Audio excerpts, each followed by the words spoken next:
बिस्मिल्लाहिर्रहमानिर्रहीम students, class 9 के students, जैसा कि हमने अपने पिछले लेक्चर्स की वीडियो में एक्सरसाइज नंबर 5.1 और 5.2 को कंप्लीट कर लिया था। तो स्टूडेंट्स, आज हमारा लेक्चर नंबर 9 है जिसमें हम न्यू एक्सरसाइज करने जा रहे हैं। न्यू एक्सरसाइज 5.3 है।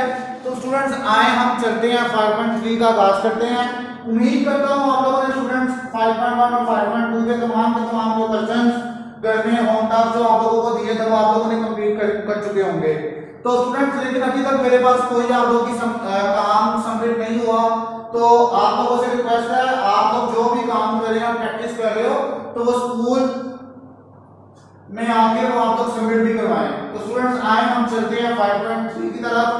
एक्सरसाइज नंबर 5.3 जो कि क्वेश्चन नंबर 1 इस तरह से है, use reminder theorem to find reminder value. Students, इसमें हमने रिमाइंडर थ्योरम को यूज करना है और हमने रिमाइंडर को फाइंड करना है कि क्या रिमाइंडर आता है क्वेश्चंस में। तो स्टूडेंट्स, बहुत ही सिंपल है, आप लोगों ने बिल्कुल परेशान नहीं होना, बस केयरफुली इसको आप लोगों ने सीखना। उसके बाद सीखने के बाद आप लोगों ने इसकी प्रैक्टिस बार-बार करते जाना है। तो स्टूडेंट्स, क्वेश्चन को जिस तरह से है, फर्स्ट क्वेश्चन है 3x cube minus 10x square plus 13x minus 6 is divided by this. यानी कि वो कह रहा है इसको हम डिवाइड करेंगे इसके साथ, हमें रिमाइंडर एक्चुअल में निकालना है। तो रिमाइंडर कैसे निकलेगा? सबसे पहले स्टूडेंट्स हम क्या करेंगे, जो डिवाइड जिससे कर रहा है x माइनस 2, हम उसको 0 के इक्वल कर लेंगे। स्टूडेंट्स, हम उसको 0 के इक्वल कर लेंगे।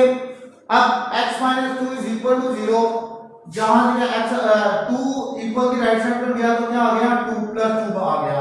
अब स्टूडेंट्स, मैंने क्या करना है, putting the values of x, मैंने x में इसकी वैल्यू पुट करनी है। तो जाहिर सी बात, इसको 3x में ऐड कर दिया इज इक्वल टू, ये इस फॉर्म में आ गई 3x cube minus 10x square plus 13x minus 6। अब इसमें मैंने सिंपल x की वैल्यू को पुट करना है। x की वैल्यू जो मैंने निकाली है 2 आ गया। अब जहां पे 2 आ गया, p into 2 is equal to अब 3। अब जहां पे क्या वैल्यू है, x की 2 वैल्यू है, इसका मैंने क्यूब दे दिया, माइनस 10 एज इट इज आ गया। यहां पे x की वैल्यू क्या है, 2 है, ऊपर स्क्वायर है तो स्क्वायर आ गया। अब प्लस 13, जहां पे x की क्या वैल्यू है, 2 है, तो ये एज इट इज आ गई, माइनस 6 इधर आ गया। अब इसके बाद स्टूडेंट्स मैंने क्या करना है, इज इक्वल टू, मैंने 3 का मल्टीप्लाई किया तो 2 टू द 4, 4 टू द 8, तो 3 का मल्टीप्लाई होने के बाद 8 बच गया, माइनस 10 इधर आया। अब 2 को 2 टाइम मल्टीप्लाई करना है, 2 टू द 4, जहां पे 4 आ गया, प्लस अब 2 एज इट इज 13 को 2 के साथ मैंने मल्टीप्लाई किया, 13 टू द 26, 26 का माइनस 6 एज इट इज आ गया। उसके बाद स्टूडेंट्स 3 8 24, 24 माइनस 10 4 द 40, 40 प्लस 26 का माइनस 6 किया तो मैंने प्लस माइनस माइनस 26 में से 6 मैंने माइनस किया तो स्टूडेंट्स का बचता है 20 बचता है। और बड़ी वाली दोनों में से कौन सी है, 26 है, जिसके साथ प्लस का साइन है तो प्लस का साइन इधर आ गया। उसके बाद स्टूडेंट्स मैंने क्या किया, 24 एज इट इज आ गया, माइनस प्लस माइनस 40 में से 20 निकाला तो माइनस 20 आया। कैसे माइनस 20 आया, 20 तो आ गया, लेकिन हमने स्टूडेंट यहाँ पे हमने क्या करना, बड़ी वैल्यू का साइन लिया। बड़ी वैल्यू दोनों में से कौन सी है, 20 और 40 में से 40 मेरे पास बड़ी वैल्यू है, बड़ी वैल्यू के साथ कौन सा साइन है, माइनस का साइन है, तो यहाँ पे स्टूडेंट्स माइनस का साइन भी आ गया। उसके बाद फिर प्लस माइनस माइनस 24 में से 20 निकाला तो क्या आता है, 4 बचता है। इन दोनों में से बड़ी वैल्यू कौन सी है, 24 है, उसके साथ कौन सा साइन है, प्लस का साइन है, तो प्लस का साइन इधर लगाएं या ना लगाएं कोई फर्क नहीं पड़ता। जिसके साथ कोई साइन नहीं होता स्टूडेंट्स, हमें पता क्या होता है कि वो प्लस का ही साइन है। तो हैंस रिमाइंडर इज 4, ये हमारा आंसर है। हमने रिमाइंडर थ्योरम का इस्तेमाल करते हुए हमने अपना आंसर रिमाइंडर जो हमने गेट कर लिया वो क्या आया, 4 आया। उम्मीद करता हूं स्टूडेंट्स आप लोगों को बहुत अच्छे तरीके से समझ लग चुकी होगी। तो स्टूडेंट्स बाकी जो इसके पार्ट है 2 3 और मैं क्वेश्चन पार्ट नंबर 4 की तरफ चलता हूं, जो कि थोड़ा सा डिफरेंट है। डिफरेंट इस तरह से x की वैल्यू थोड़ी चेंज फॉर्म में आ रही है। तो स्टूडेंट्स यहां पे क्या कह रहा है, 2x minus 1 whole cube plus 6 3 plus 4 6 into 3 plus 4x का square whole square minus 10 is divided by this. अब रिमाइंडर थ्योरम का इस्तेमाल करते हुए मैंने आप लोगों को क्या बताया था कि सबसे पहले मैंने इसको 0 के इक्वल करना है। 2x plus 1 is equal to 0 आ गया। मैंने क्या किया, ये 1 उधर जाके क्या हो गया, 2x is equal to -1 हो गया।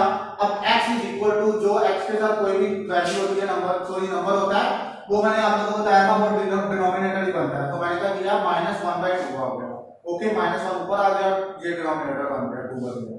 अब ये क्यों बता रहा हूं स्टूडेंट के डिनोमिनेटर 2 बन गया, आप लोगों को ताकि याद रहे। अक्सर बच्चे क्या करते हैं, इसको 2/1 भी लिख सकते हैं, 2 भी खाली लिख सकते हैं, -2 भी लिख सकते हैं। तो आप लोगों को x की वैल्यू का गेट करने का थोड़ा सा हिंटेड पॉइंट में बताता हूं, जो x के साथ या y के साथ या z के साथ या k या m के साथ कोई भी जो वेरिएबल होते हैं उनके साथ कोई भी जो न्यूमेरल होता है, नंबर होता है, वो हमेशा अगर हमने x y z या k या m को हमने फाइंड करना होता है तो उसके साथ वाला नंबर समझे, उसके साथ वाला नंबर हमेशा डिनोमिनेटर ही बनना है, नीचे ही आना है, नीचे ही आना है, यानी कि उसके जो दूसरा नंबर होगा वो ऊपर आ जाएगा इसका मतलब। तो ये स्टूडेंट्स को इतना मैं याद बता देता हूं कि x के साथ y के साथ z के साथ k के साथ l के साथ m के साथ कोई भी वेरिएबल है उसके साथ कोई भी जो नंबर होता है वो नीचे ही आता है, डिनोमिनेटर आता है। तो स्टूडेंट्स थोड़ा सा अब आगे चलते हैं, x -1/2 हमने गेट कर लिया। अब मैंने कहा कि इसको px लेफ्ट किया इज इक्वल टू ये एक्सप्रेशन, इसी तरह से आगे क्या है 2x - 1 का whole cube plus 6 * 3x 3 + 4x का स्क्वायर -10। अब मैंने क्या करना है, x की जगह स्टूडेंट्स क्या करना है, -1/2 पुट करनी है, p * -1/2 इज इक्वल टू, अब देखो अपनी जगह पर मल्टीप्लाई है, x की जगह ये मल्टीप्लाई का साइन है। अब स्टूडेंट जहां पे आप लोगों ने मैथमेटिक्स में ये चीज का ध्यान रखना है, मैं आप लोगों को बता दूं, मल्टीप्लाई आप लोगों ने ऐसे ही डालना है और x जो आप लोगों ने लिखना वेरिएबल वो इस तरह का यूज करना है। ये बहुत ज्यादा इंपॉर्टेंट है स्टूडेंट्स। अक्सर जो चेकर होता है, जो पेपर चेक कर रहा होता है, वो भी इस जहां पे आके कंफ्यूज हो जाता है।